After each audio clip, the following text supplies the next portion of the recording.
Hello, this is Christina Barr, and you're watching Black Tea News.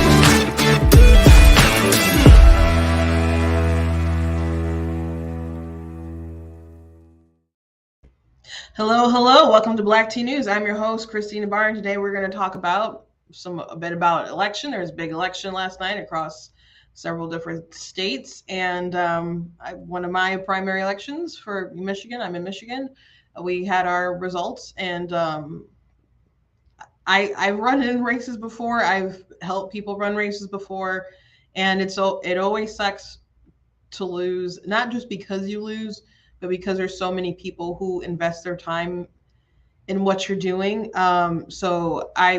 This is an election where I got to meet everybody running for governor, and interviewed mostly everyone running for governor. To me, it was the most accessible election I've ever been a part of as far as a candidate. So I really appreciate that, and I hope that's something that we can continue to have happen. But there was a victor in the election, and it was Tudor Dixon. So we're going to be talking about that and some other races across the state and also outside of the state. Also, Biden signing some executive orders. His press secretary is claiming that returning Roe v. Wade or taking it back to the states is unconstitutional. And these people are just going to keep pushing and pushing and pushing, and they're going to push too hard with their really, really radical policies, and they're going to see that they really made a mistake. George Soros also wrote an op-ed in the Wall Street Journal that's wild, about why we should support criminal justice reform, is what they've been calling it. And FYI, put soft DAs in and have crime rampant. And he's like, we shouldn't have to choose between safety and justice.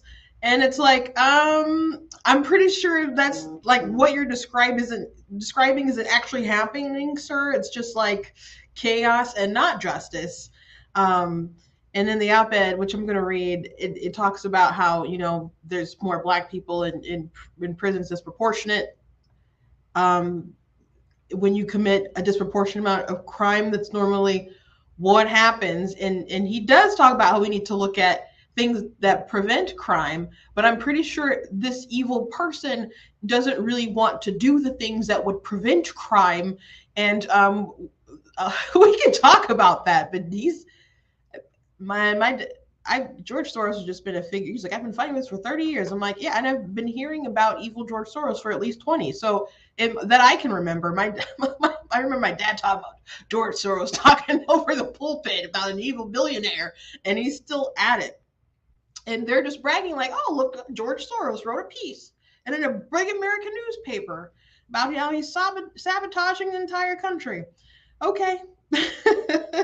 So we'll be talking about those things today. But before we jump into it, I want to ask you all to go to blacktnews.com. Make sure that you guys are checking out different articles on the website, that you guys are looking at different videos that we have posted on the website. Make sure that you're checking out different merchandise that we have on the site, like these Roe and Casey aborted and life wins shirts.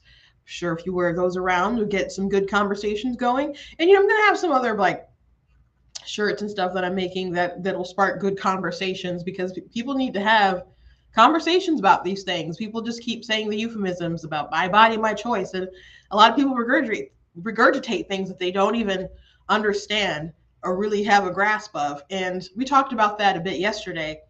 actually, it was pretty much all we talked about yesterday about an ex black conservative who was like, basically it sounded like he quit because he just invested too much stock in people, and people ultimately disappointed him. He was getting praise from white Republicans and white conservatives, and then he realized that he had made a mistake, and he's like, don't betray your race. I'm like, are there any like morals or values or principles in there that had you rooted to actually being a conservative, or did you just like the hype of wearing a MAGA hat? Like, because that's what it kind of seemed like. And I watched several videos, but we talked about in length about that. So if you're going to support the stuff, like, do you understand the values and the issues? And a lot of people really, really don't. So, it wouldn't hurt to get a little, like, merchandise to spark up a conversation. Maybe you'll get someone who's a little triggered, but then it can lead to some conversations. So just check out different stuff that we have on the website, like those shirts. We got some more. Oh, we got the you are not those special mugs. You could trigger someone in your office today. Also got those in shirts. The Constitution's a Glorious Liberty document, My Money, My Business, all kinds of stuff, like the XX Club lifetime membership. That'll spark some conversations, I'm sure. So we got those in different styles that you guys can check out at the website. I want to thank Brighter Michigan Pack. I'm in their studio today. If I say something today that triggers you, they don't care. I don't care. It doesn't work quite like that. So they just like to uplift conservative voices, and I appreciate being here, able to do that. If you like what I do here, please consider leaving a donation at blacktnews.com/donate. I'm sure you all know that nothing in life is free. There's costs associated with what I do, with my website, with the streaming, travel, all of it. So if you would like to support and see Black Teen News grow and certainly keep it going, please consider leaving a donation on the website at blackteennews.com, whether it's $10, $20, $50, whatever you guys can do. I really very much appreciate it. If you feel that you can't do it, or you frankly just don't want to, I do appreciate you for watching, for people who are commenting in the comments, people who share it, tag different people, say, hey, check out this lady's stuff. You got to watch Black Teen News. People who subscribe on YouTube, Facebook, across all the different social media platforms. I do really appreciate it, and it does really help out. So thank you for watching, and thank you for supporting in that way. But any way that you can help, I do appreciate. And make sure you go to the website, that you drop in your email, so we can always keep track of each other when the social media warlords try stuff, because sometimes they do. Sometimes they do. There's been a time or two when I'm about to come on and I see like, oh, we flagged your stuff today. I'm like, oh gosh, especially YouTube. But Facebook got me last time. Someone didn't like a comment that I made. I guess I knew there was a chance after I told them to stop whoring around, but it is what it is. It's what it is. So anyway, let's move on. I don't really have a meme today. Stephen Miller did who writes at The Spectator, did dunk on the White House press secretary a little bit and retweet. So that's about the funniest thing I got for you guys today. So they said gas prices have dropped 86 cents in 50 days. 7 weeks of gas prices dropping, the fastest decline in more than a decade. And he just points out, you guys are bragging about gas still being over $4. So yeah, that's where we're at right now. That's where we're at right now with the gas. I did just get some for slightly under $4.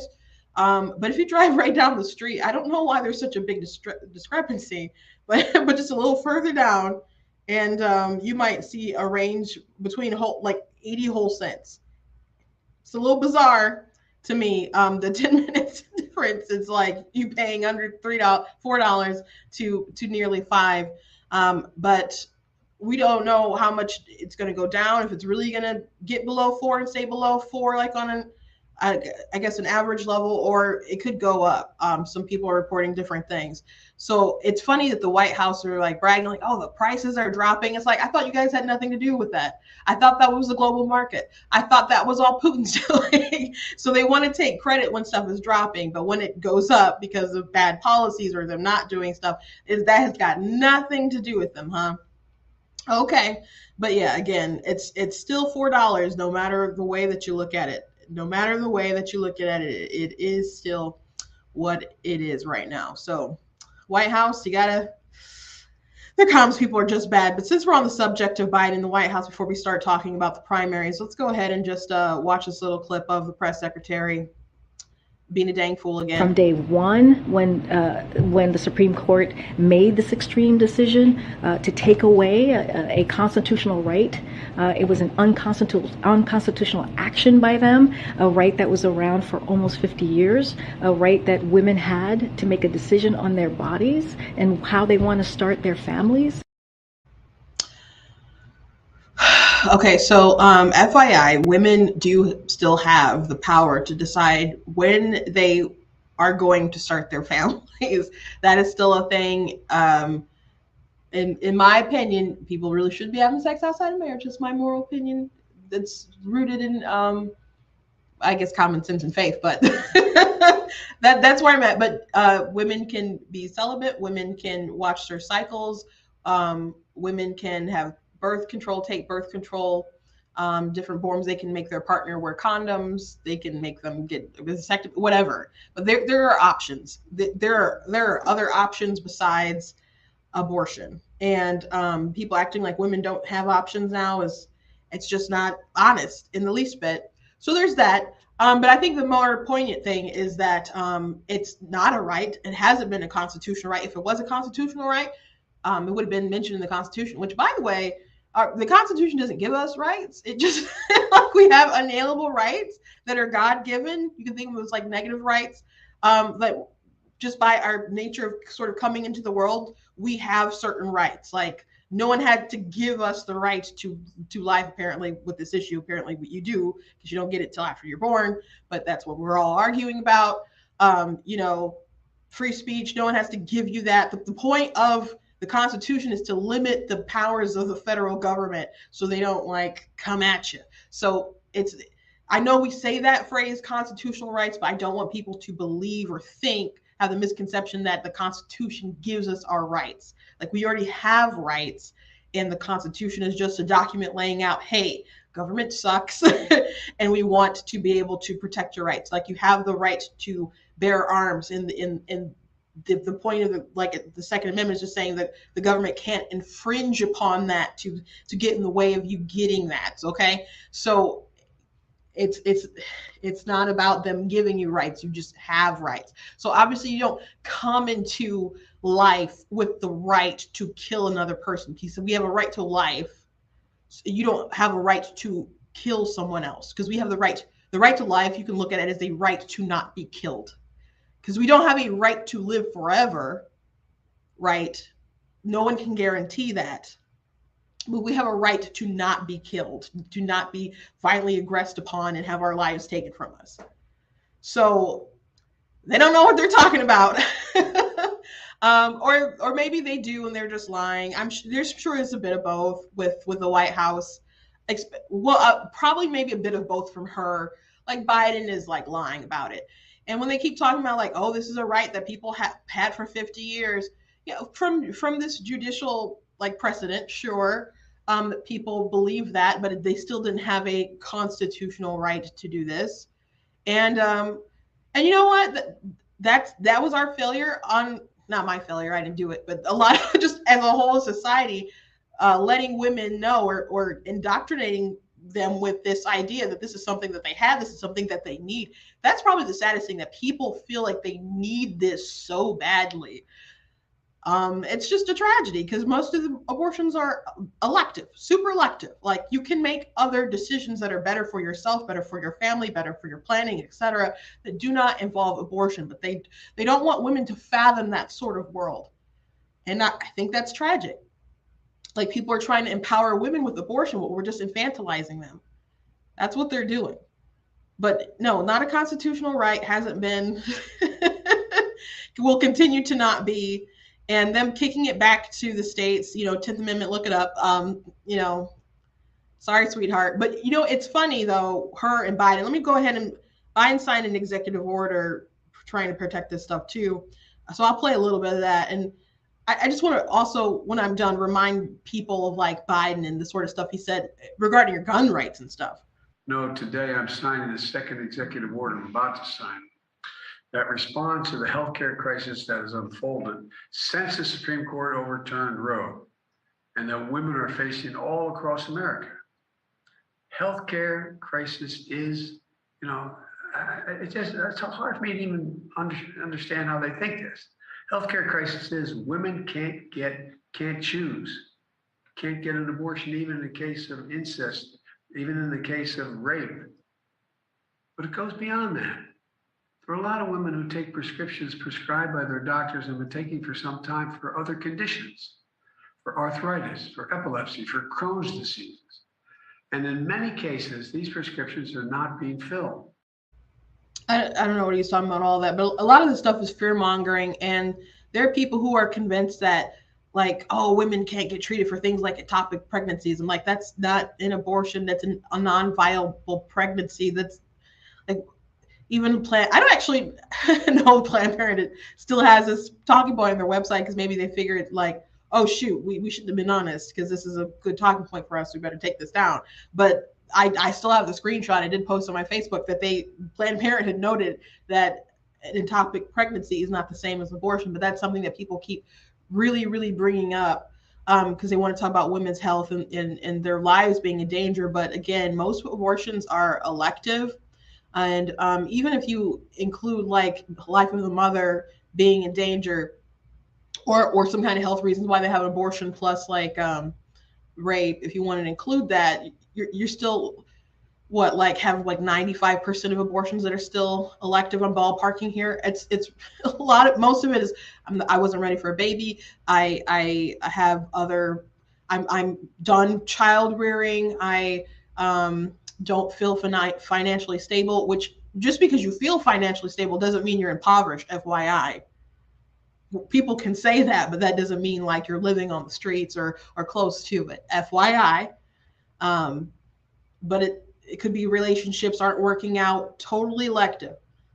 I know women who had abortions, like second trimester abortions, which are far more brutal procedures, because they just wanted a blank slate. So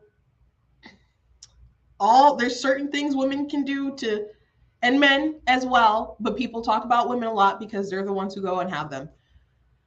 But Biden, if you recall, and I didn't have enough time to find one of these clips, but in your free time when this is done, just go back and look at his clips when he's talking about gun control, when he was talking about introducing new things to restrict guns in America. And what did he keep saying? He said no rights or no amendments are absolute. That's what he kept saying. So Second Amendment, where it says like, we have the right to bear arms, shall not be infringed. Biden's approach is, well, you know what? Nothing is absolute. But when it comes to abortion, it's like, how dare these people do this? How dare they limit this thing that's not even a real right? So you hear a lot of people talking about rights, but they don't care. And you hear them talking about bodily autonomy, but they clearly haven't cared about bodily autonomy in the past 2 years. When they coerced you into getting these vaccines, they kicked people out of the military. People had to lose their jobs all over the place, particularly in the medical field. They ended up winning at the Supreme Court with the medical professionals, because they said, hey, if you get federal funds, then yeah, we should be able to make you take a vaccine, which should scare everyone into any sort of universal healthcare, the government like totally taking over that business, because basically we have like some different cases that should make you weary, or leery rather, that the government's going to have an uncomfortable amount of control over your body because their funds are attached to it. So they don't really care about your liberty, your freedoms, etc. They do not. Just wanted to point that out there. So let's talk a little bit about the races across the country, particularly. Again, I said I'm from Michigan, and Tudor Dixon did end up coming out on top. I know there's people who watch who are like really pro Ryan Kelly, really pro Saldano folks, and it hurts when people you support don't win. For those of you who do know or don't know, My sister ran for chair. I did mention this the other day for the Michigan Republican Party in 2019, and when she didn't pull out the win, it was it was pretty close, and they pulled out all the stops I could say to prevent her from winning. But she and I don't mean like cheating or anything like that. I just mean like flexing um, some influence from some people who probably should have stayed out of it. But I'll just leave it at that for now.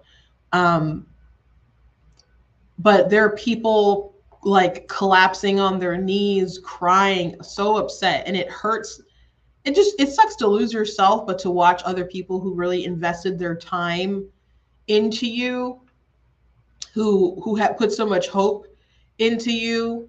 I still hear people say, "I voted for your sister," where when I go to different places, and people who say think maybe would have been better off um, if she had took it, but it is what it is, and you have to learn to move on. But it does take time.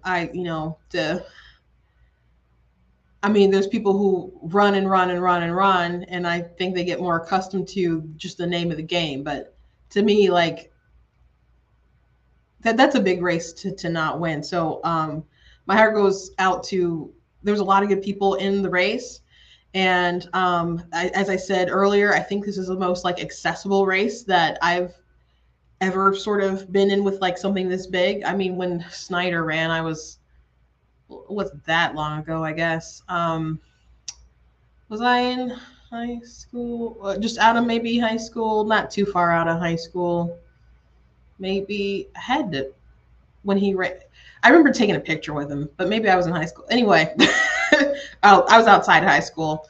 I remember it was, and I've met him at the Michigan Republican Party working and stuff there and filmed a few times. But like, did I get to like meet everybody like in the campaign trail and all that kind of stuff like I like this did this time around? No, and I'm not everybody got to do that, but they were pretty accessible. Like Craig Perry, I didn't meet Saldano to the Macomb debate. Ryan, I've seen a ton. Ryan was very accessible. Tudor, seen a bunch. Ranky, I was somebody who came to a Brighter Michigan PAC event and interviewed him. There's a couple of people that their interviews are on the PAC site, OPAC Facebook page that I interviewed at an event. So I hope that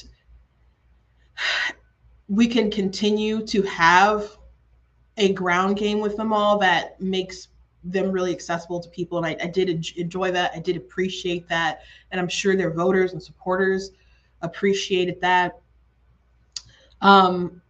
There are some people who are like upset and going off into kind of far places, even conspiratorial places.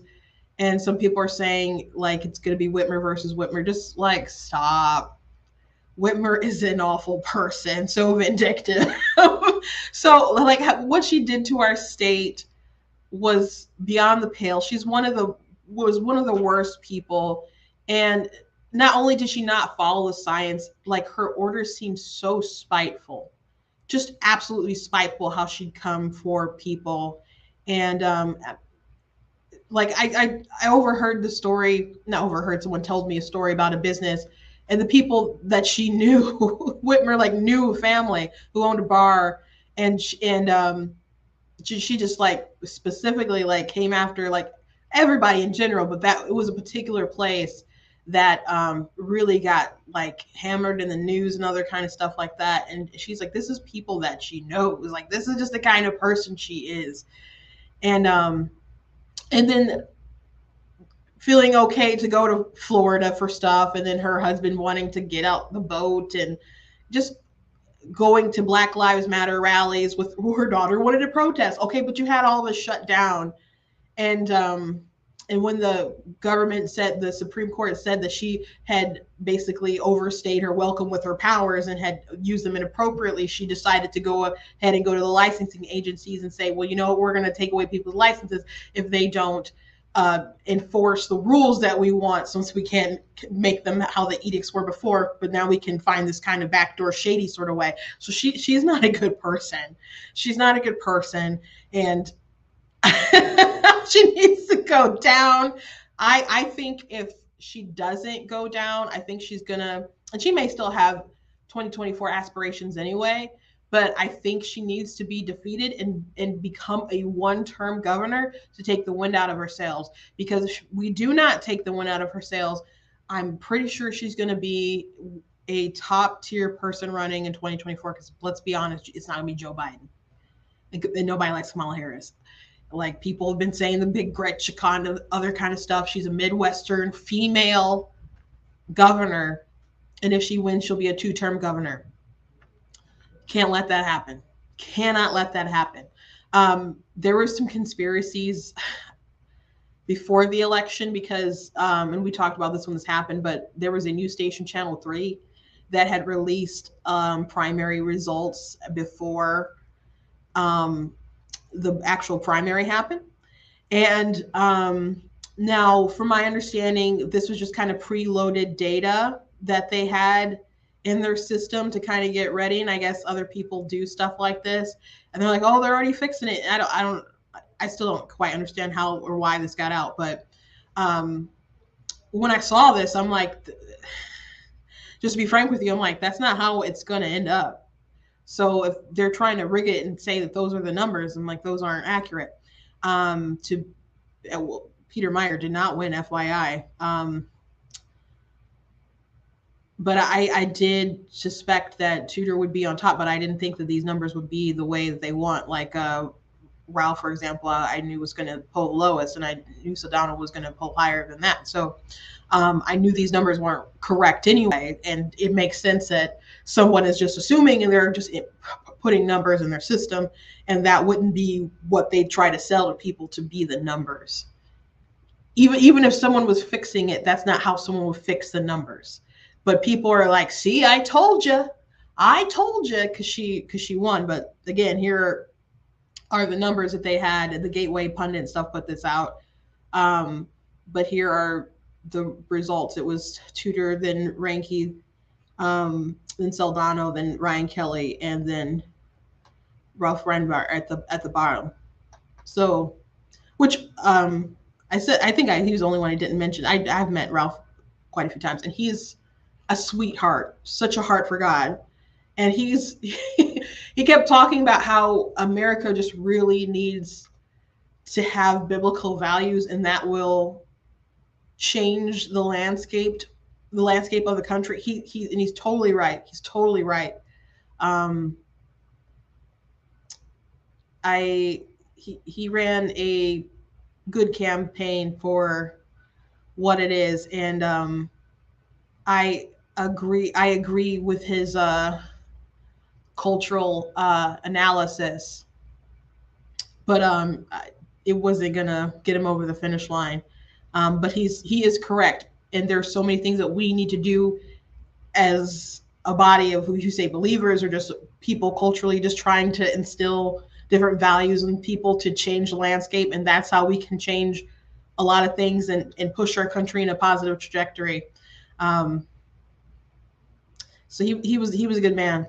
He is a good man. I mean, he's still around. He just didn't win. So anyway, please support R's across the board. There's a lot of crazy Democrats. Now, if there's a crazy R on there and there's a better Dem, and want to cross over, that's whatever. But we know that there's a lot of radical left-wing people who are just insane. And even people who aren't normally insane, they're not standing up against the insanity. They're not standing up against the insanity. People are going so far left, and there are races like Fetterman is like 11 points in front of Oz, and I didn't want Oz to win. I questioned Trump's endorsement with Oz, as a lot of people did, because Oz had a lot of red flags. And I didn't appreciate the way that they came after Kathy Barnett either, which I talked about that. But I hope Oz still can pull it out. But on top of him having like high unfavorables, because they still could have went McCormick, but they went with Oz. because I don't know if they thought he was famous enough and was going to just take it because people know him as a doctor, but people also know he doesn't live in the state. He's a carpetbagger. So there's that too. The RNC is playing this video of Fetterman, and I think in normal circumstances this would rally people to stop Fetterman, but I'll tell you in a second why maybe it's not going to have as big an impact as you want. Do you believe transgender women should be allowed to play on women's sports teams at the youth through college level? Yes. Yeah, that's a pretty radical opinion. Because basically, if you do have males competing in female sports, they're going to decimate them. They're going to beat the girls. It's how it is. We have this whole thing with Leah Thomas. It's how it is. and he's like, yep, they should be able to do that. And that is a very radical opinion. And that should freak out people. He's also, said some things about different energy policies that should freak out the people in that state. But there's some stuff with Oz, like if you play that, like, oh, he says that men should be able to play in women's sports. Well, Oz had a whole transgender episode and introduced this kind of ideology and stuff to people very early on before this was kind of like the mainstream thing that people were talking about. So people can change their opinions, but he needs to be out there on the campaign trail really making amends to try to correct the record and let there be known that that Fetterman is going to just take the country in a really, really, in the state in a terrible direction. Now, there's people who are panicking, who are they're trying to fundraise and say like, hey, we can still win the Senate without winning, Pennsylvania and stuff. And it's like, that obviously not in a good place to be 11 points behind. But on a national level, like the RNC and other places, they need to do different mailers in targeting, just talking about some of the super radical stuff. They don't even need to mention Oz. They just need to say, like, hey, are you okay that your kids' school lunch programs could possibly be taken away if you don't let a boy go into a girl's locker room? Like, that's the kind of stuff that the Biden administration is pushing that's being backed by the party. So if you're not okay, like, I don't care if there's people who religiously vote D who are as black as the night sky. They will not be okay with that at large. And people need to know, and people need to spell it out. If Republicans can have some targeted ads and make some good decisions and just let some policies be known that are super, super left that people may not know about, and people will question and be like, oh, dang, I can't support that, because at the end of the day, people thinking about their families, how this will impact my child, how this will impact my daughters, my sons, etc. Have to make it personal and not just these radical people. Like, you have to make people understand how it's going to impact them on a very personal level. So it should, even though there's some candidates that aren't the best or ideal as they should be, there's still such radicalness on the left with them going so far. Like, even there, if there's people, like, for example, the abortion issue, and they're like, women should still be able to should they be able to choose up to 9 months? Because that's what, like, Biden and them are like. They're like, well, it should just be the woman's choice. It should be the woman's choice. Like, so they should have a right to have an abortion. You don't want to specify when there's a right to life or when they should not be able to do that. It's just a woman's choice, which means theoretically they should be allowed to be able to do it up to 9 months. That's crazy. Most people would think that's crazy. Literally, there's polling. Most people would think that's crazy. They don't want to go past 15 weeks, which would mean, like, secretly they don't really like the Roe v. Wade, because Roe v. Wade was preventing people from protecting kids past 15 weeks. I mean, so you just have to lay it out, spell it out, get some really good target mailers, get some really good advertisements going. I know you can't put it on Hulu and stuff, but you can find different places to put it. You can put it in people's cell phones. I know I said I didn't love that, but I also said it wasn't above doing it. Get the information out there. Go hit the streets. Put a flyer in someone's hand. If you can't afford postage, let people know. And for people who want to take sides as far as, like, my guy lost, so I don't want to, support this person. There's so much more at stake than ego. There's so much more at stake. So much more at stake. So people need to do the right thing. And we already talked about how Herschel Walker, they already had their primary some time ago, but he's the candidate, and is polling behind Warnock.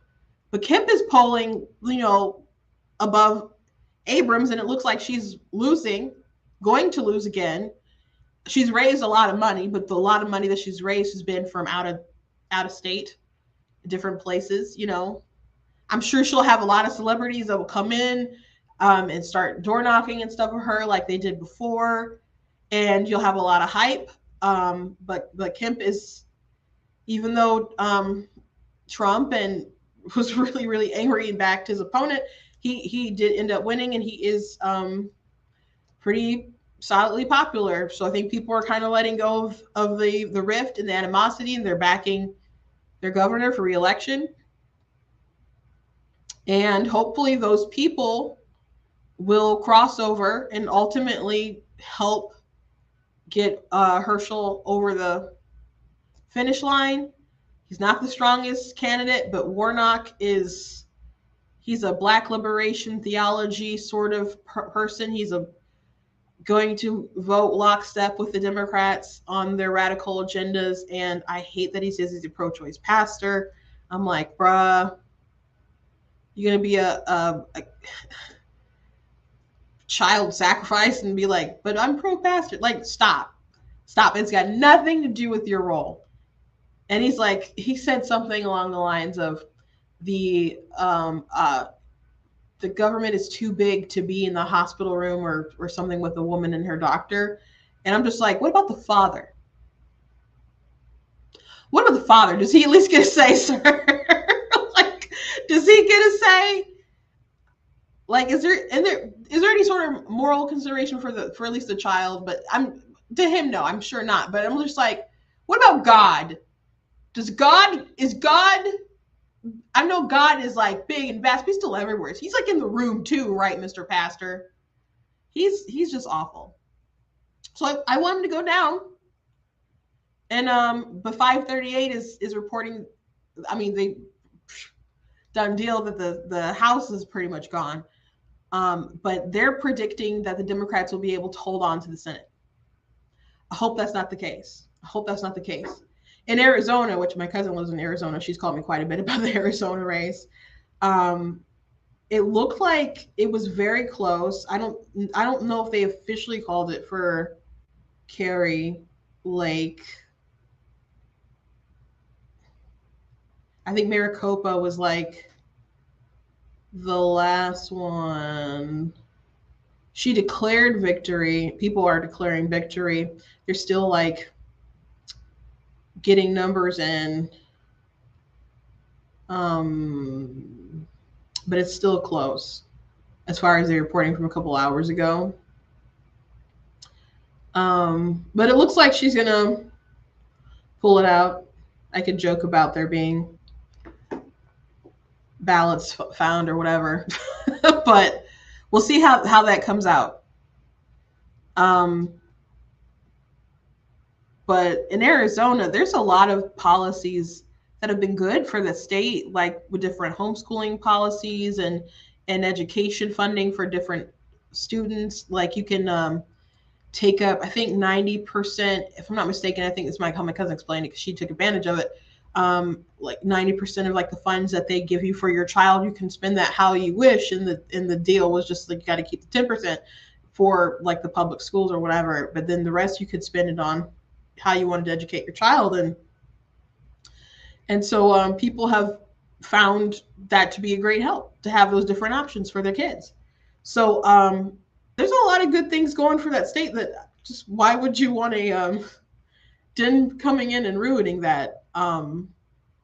So whoever wins, I really hope people can coalesce around and get them over the finish line. Peter Meyer lost in District 3 in Michigan. A lot of people remember Meyer because he was one of the people who Republicans who voted to impeach Trump. And I'm sure he knew at the time that that would be something that could cost him his seat. And it has. Trump did not forget. The third did not forget. He got Mr. Gibbs to be his candidate, which I met Gibbs a little bit, didn't really talk much to him. When there was a Trump rally and he came prior to our endorsement convention, we were all in the back together. But he has some impressive credentials, and he's an America First, guy. But it is Peter Meyer wrote, and other people have noted. I saw a video of Kinzinger complaining. He's like, the Democrats poured in money to support Gibbs to win. It suggests that people win to go ahead and vote for Gibbs. So their plans, and he's not the only one, but their plans were to promote these pro-Trump, pro-America First candidates who they thought that they could defeat in a general. And Kinzinger was complaining. He's like, the Democrats always complain, and I don't like Kinzinger. I just want to get that off my chest. Kinzinger complained, and he's like, Democrats talk about where are the good Republicans, but then they do this stuff to get out someone like Peter Meyer. And he was pretty upset about it. And I think that should be a lesson to these folks, though, like on the right, who try to play nice with the media and the other side of the aisle.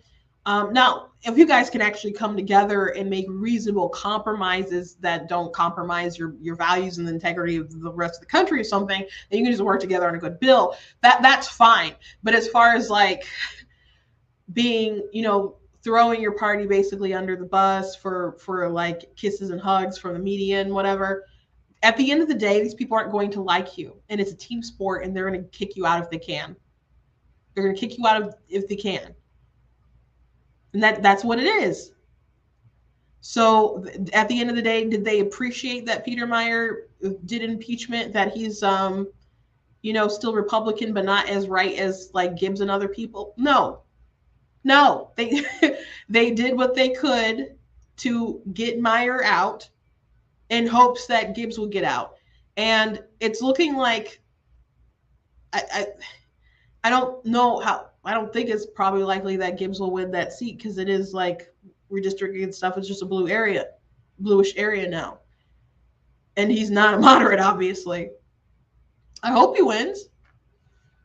It's not going to be an easy race.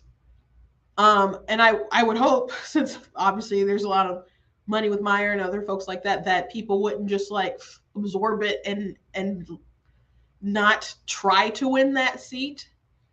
But it's going to be a hard seat to win.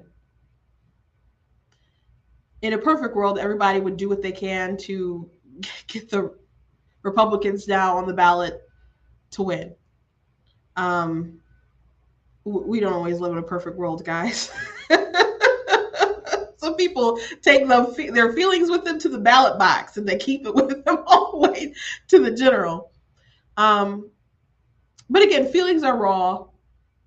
Like there were some people like in, Pennsylvania after Oz got the nomination, they're like, nah, we're not helping. And Oz got a lot of problems though, but at the end of the day, Fetterman is not good. I mean, I don't want Oz to be in office and have to complain about Oz for the next 6 years or whatever, but hopefully he gets reformed or some sense or something and has shifted on issues. But he's gonna vote with Republicans more than Fetterman obviously will. So at the end of the day,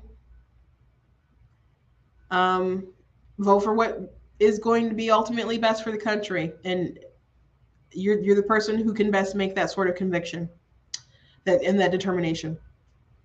Before I go, last thing I want to talk about is this Soros article.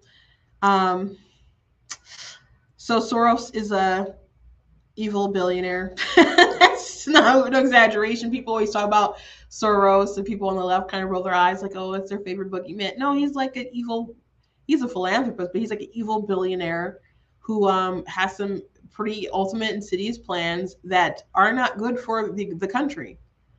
And he's been pouring money into some really radical, soft on crime DAs, and ultimately their sort of policies and stuff have not been good. There's high crime everywhere. People keep committing crime because they know that they're going to be back on the streets. There's no real deterrent. And you know what? Like, there's a video, and I've shown this before on the show, of like people who are like stealing stuff from like trains, like Amazon packages, and the police are kind of like, the criminals know they're going to be back on the streets. They like taunt them. They taunt them. I'm sure you guys have probably seen videos or pictures where there's signs on cars that are like, please don't steal anything. All of our items aren't in here. We've already been stolen from before. Please don't do this. I played a video yesterday in San Francisco of a woman who was an elderly woman who was robbed and beaten, like kicked in the face while she was down by some thugs, young thugs. And the crime is rampant. The crime is rampant. And he knows he's a part of it. And he knows he's part of the reason for it. And his policies are bad. But let me go ahead and read what that's Soros, if you don't know. So why I support Reform Prosecutors by George Soros. Americans desperately need more thoughtful discussions about our response to crime.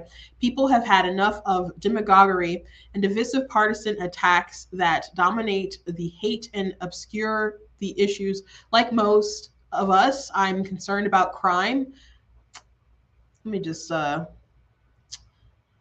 pause for a moment and say, do you guys think that he's really concerned about crime? Like these ideologues who have security and stay in their ivory towers, do you think they really think about the consequences of crimes and all these people who are really hurt on a day-to-day basis? Maybe some of them do, hypothetically, maybe, but they're not in the same sort of position. It doesn't have the same impact.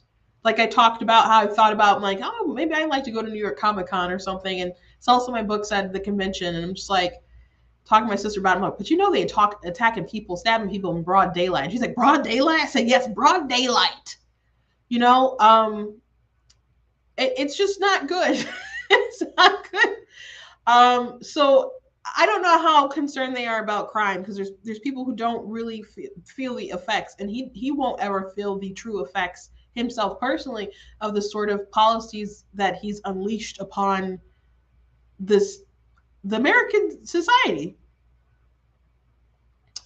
On one of the government's most important rules is to ensure public safety. I have been involved in efforts to reform the criminal justice system for more than 30 years.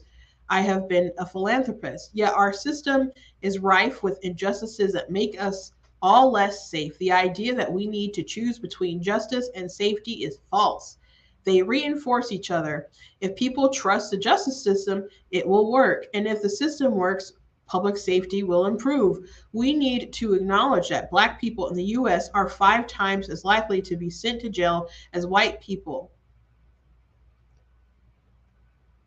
That is an injustice, and it undermines our democracy. So let me stop again right there. I don't want there to be a disproportionate amount of Black people in prison. I also don't want them to commit a disproportionate amount of violent crime and other stuff. So, or just crime in general. And sometimes when people go to jail and get out of jail, talk about the system being unfair, sometimes people have better lawyers. Like if you're more well off and you have a good lawyer as opposed to like a public defender, that can make a lot of difference too. So a lot of people scream race, and some of it is like socioeconomic. It's just the truth. I'm not saying that's like justified or whatever, but that makes a difference, because at the end of the day, a jury of your peers is going to have to determine whether you get convicted or not. And if you have a talented lawyer, you're more likely to succeed than fail. Doesn't mean you're going to get off, but you are more likely to succeed than fail. But I guess with the crime stuff, it's always like, did they do it? Did they do it? So you can't just look at the Black prison system and be like, we got to get all those people out just because they're Black. Like, but did they do it? Are they violent criminals? Did they commit the crime? Are they guilty? if the suggestion is that people are just locking them up because they're Black, can you prove that?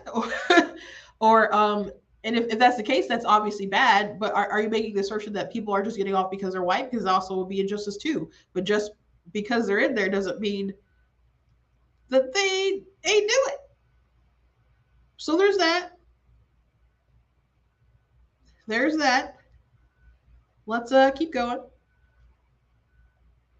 We spend 81 billion every year keeping around 2 billion people in prisons and jails. We need to invest more in preventing crime with strategies that work, deploying mental health professionals in crisis situations. What is opposed to like police? When there's a domestic terrorist, well, not a domestic terror, but when there's a domestic situation and the crazy husband has a knife or something, you send a therapist instead of the police or something. Yeah, I don't think it's gonna happen, bud. I don't think that's gonna happen. Investing in youth job programs and creating opportunities for education behind bars. This reduces the likelihood that those prisoners will commit new crimes after release. In recent years, reform-minded prosecutors and other law enforcement officials around the country have been coalescing around an agenda that promises to be more effective and just. This agenda includes prioritizing the resources of the criminal justice system to protect people against violent crime. It urges that we treat drug addiction as a disease, not a crime, and it seeks to end the criminalization of poverty and mental illness. Poverty is not a crime. Committing just crime is crime. Okay. Which, by the way, this isn't it has nothing to do with this article, but I just want to note that yeah, poverty is not a crime and therefore does not deserve a death sentence. Like a lot of people think that people should be able to have abortions because of financial economic reasons, and that's not a worthy death penalty. But let me go on. This agenda, aiming at both safety and justice, is based on both common sense and evidence. It's popular, it's effective. The goal is not defunding the police, but restoring trust between police and the police, a partnership that fosters the solving of crimes. And that's something that we weren't dead in 2020. We remember the whole defund police movement. Those videos still exist. A lot of Democrats were promoting it. Cory Bush, AOC, Joe Biden. There's videos of Joe Biden saying he's open to defunding the police. Now they realize that was bad policy and is bad politically, so now they've changed their tune. It doesn't change the fact that they were pushing it and people made some bad policy decisions, actually defunded police, discouraged police. The good police left the job, and et cetera, and there were shortages and there was more crime, and people who committed crime got bolder, and people just cannot forget that that was actually a real thing that happened across the nation. So yeah, people were for defunding the police. I think people should build good community rapport between police officers and children. Like in 2020, like there was one video of a Black little girl who like ran when she saw a police car, and people were like, oh, this is so sad that the police make people feel this way. I'm like, it's so sad that you've instilled this fear in this child. What if she actually needs help and she from someone one day and she sees a police officer and she runs away from the help because you've indoctrinated the child to feel so afraid of police officers. So I think a report is important, but I'm not going to pretend like defund the police wasn't a thing and isn't still largely an intention that people have with these movements. Again, George Soros is an evil billionaire.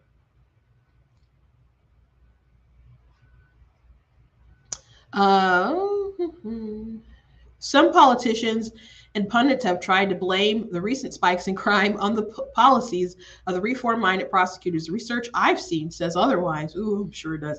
The most rigorous academic study analyzing data across 35 jurisdictions shows no connection between the election of reform-minded prosecutors and local crime rates. Okay.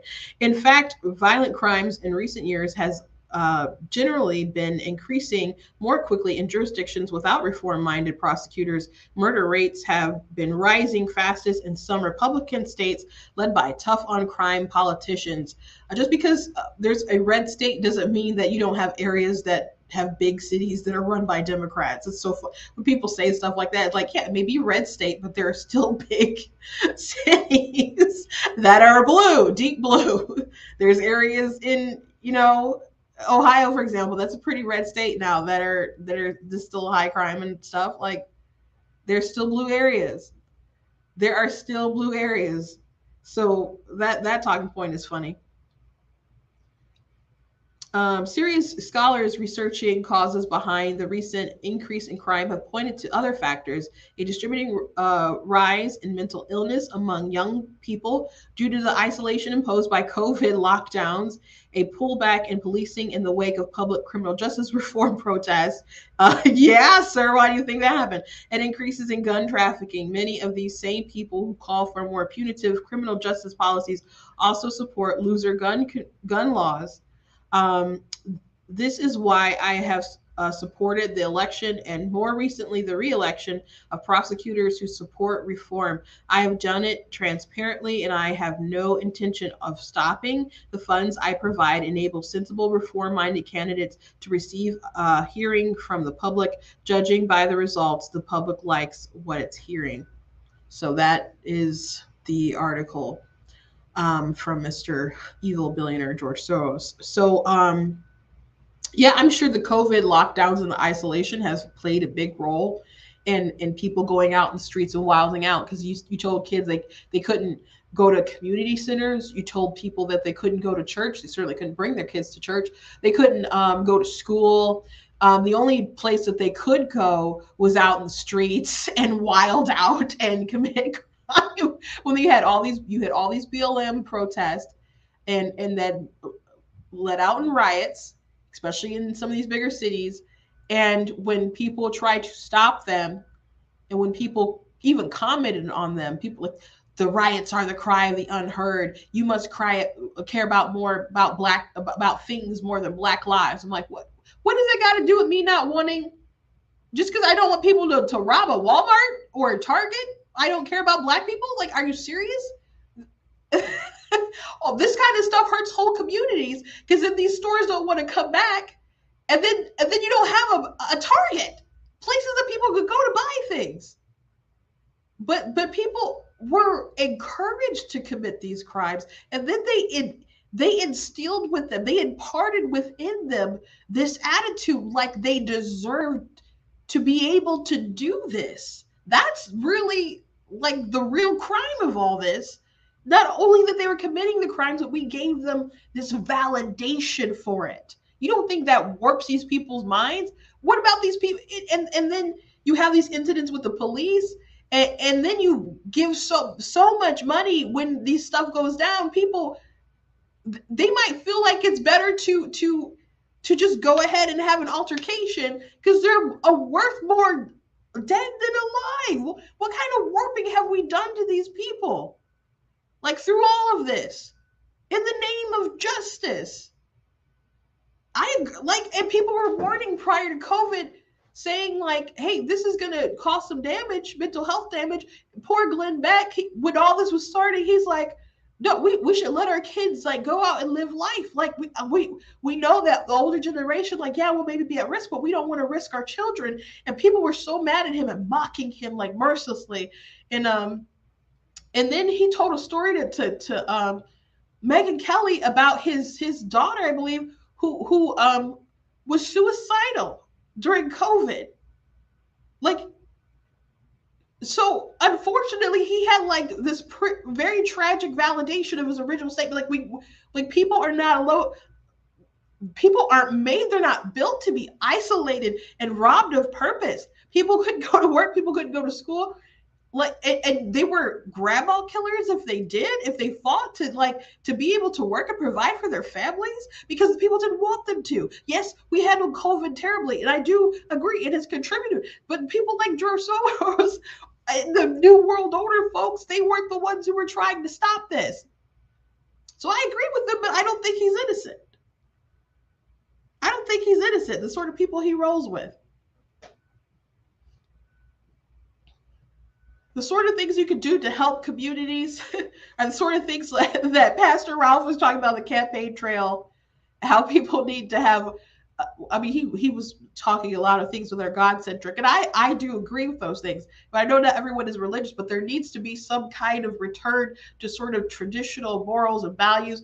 Like people talk about Black Lives Matter, all lives matter, and I talked about a little bit yesterday about why I don't like Black Lives Matter, the organization, the narrative, et cetera, all that stuff surrounding that. But the most important question that people really need to ask themselves is, do you think your life matters?